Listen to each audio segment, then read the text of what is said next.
Under the rose. Interior, new apartment, night. Harry places a bottle of Gallo Red on the table. Flavia sets the pasta down. Do you know what a leading citizens group is? Is this a test for your students?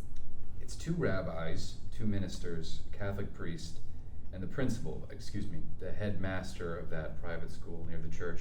The issue, Harry? Get to it. Flavia and Harry toast and sip the red wine. A mere nuisance to Pastor Flanagan. This urban renewal project is a potential market frenzy moving down the west side like a melting glacier. And Flanagan doesn't care. His only interest is the church choir.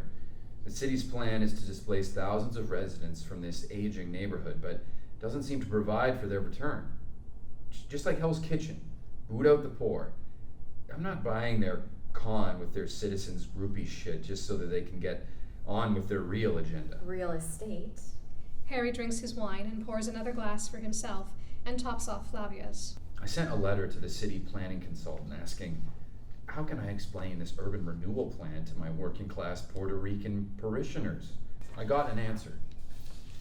Harry takes another drink of wine and reaches for a letter in his pants pocket. Listen to this. Dear Father Brown, no date on it. Puerto Ricans were not so much being pushed away as they were being given a chance to better their lives by moving out of an increasingly crowded and dangerous neighborhood. I would say to the Puerto Rican family who accuses you of trying to push them out, accuses me? What the hell is this about? These are the guys forcing out the poor. Harry takes another drink of wine and continues to read the letter. He goes on. Throughout the centuries, people have come a long distance to America to improve the status of their living conditions. Get your wife a decent kitchen and clean home from the aging brownstones of the Upper West Side to a new middle-class housing on Staten Island. Yours truly, Roger Yeager. Planning Commission, blah, blah, blah. A West Side Story playback. Somewhere there's a place for us. Don't bet on it. Flavia looks at Harry with a bit of satire. Talk to me. I know what you're thinking. Keep people where they are because they want to be there, but improve their life. People are frightened of the poor. That's why it's God's work. It keeps guys like me in business. Humane relocation around here means a trip to Canada. Don't mix it up with slum clearance or urban removable. Those words are easy for your parishioners to understand. Everything falls apart. The streets themselves fall apart. Everything here will disappear. The people will be gone. Their feast days and street fairs will be gone. Don't let this be another Father Brown exile. Harry, let cardinals do what Cardinal did. Become for your parishioners that West Side voice. You are my street angel who will turn to the people of his good church. Harry raises his glass. A toast. To you and all those days here and after. Pass the pasta. Flavia fills her plate with the pasta and spools her spaghetti strands on the bobbin of her fork. Flavia smiles and offers the pasta to Harry. How do you do that? Harry tries, but each fork fill slithers back onto his plate. I give up. You eat something beautiful. Harry puts his fork down and reaches for his glass of wine. Harry and Flavia look into each other's eyes for a moment. I think if God could eat pasta, she would have eaten it as I do. I'd never felt more conscious of my happiness or more content to beam like a star in the light of his gorgeous approval. I embraced the moment. A sudden pop of a flashbulb. Interior community meeting, day.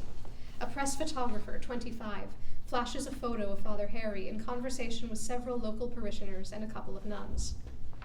The church meeting room is filled with a diverse crowd of local Upper West Siders, a group of Irish ladies, boozy World War II vets, Puerto Rican women and their husbands, 3 nuns, and several local young lords' gang members. Harry stands tall in his black cassock, sporting his 3-cornered priestly hat within eye view of Flavia. Father Pat and Father Flanagan stand by with several city planners, eyes and ears on Harry.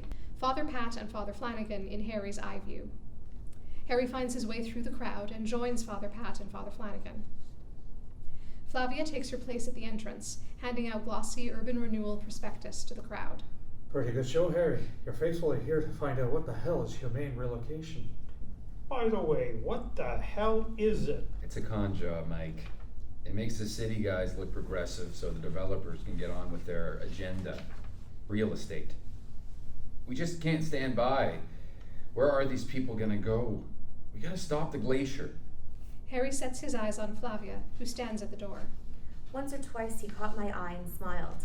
I was learning how to be in the same room with him, only a glance away. Humane relocation. And this crowd looks like a toss-up. A flashbulb pops. Exterior, New York City Avenue, night. Flavia leaves the community meeting, crosses the avenue, and walks past an old white Chevy with a dented fender parked on the corner, with 2 men in it. Lucas, a young Puerto Rican activist, steps out of the Chevy, begins to follow Flavia. Exterior, dark street, night. Flavia continues to walk into her neighborhood, rife with drugs, gangs, crime, and empty building decay. She takes notice of a burnt-out streetlight in the near distance. Flavia feels a hand covering her mouth from behind and sees a knife blade in front of her eyes.